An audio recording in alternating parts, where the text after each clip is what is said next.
there, friends.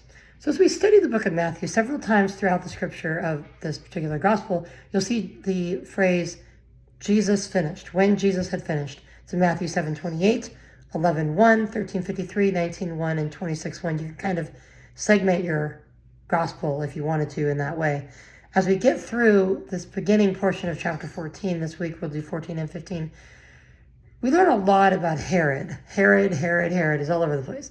First, there's Herod the Great. He's the one in the beginning of the nativity story where he's trying to kill all the babies. Well, he does kill all the babies of Bethlehem because he's so paranoid about this one who is going to be crowned king of the Jews, because he's not even Jewish himself. He's an Idumean, and he was an Edomite appointed by Rome. So, of course, he was afraid. Anyway, after he dies, there's the other Herod Antipas, who ends up being the guy that we see here mentioned in chapter 14, who is the one who kills John the Baptist as a request to Herodias, because she was, this whole jealousy thing going on there.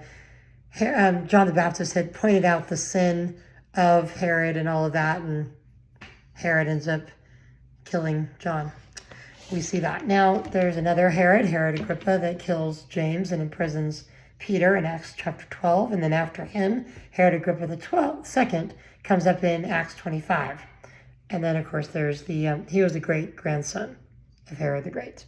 So all this information is important because you see a lot of Herods. You see a lot of them. John the Baptist getting murdered by the king. John is faithfully preaching Jesus. And now he's done that. If you really want to get a good picture, a good visual of all of this, I think Dallas Jenkins and The Chosen did an excellent job with the whole thing surrounding John the Baptist, his calling, his job of leading the way for Messiah, and his eventual death. And his phrase John the Baptist uses, he must decrease.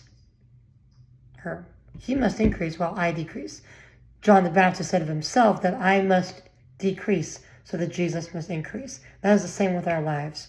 As we go about our ministry as Christians in this world, we are not as important.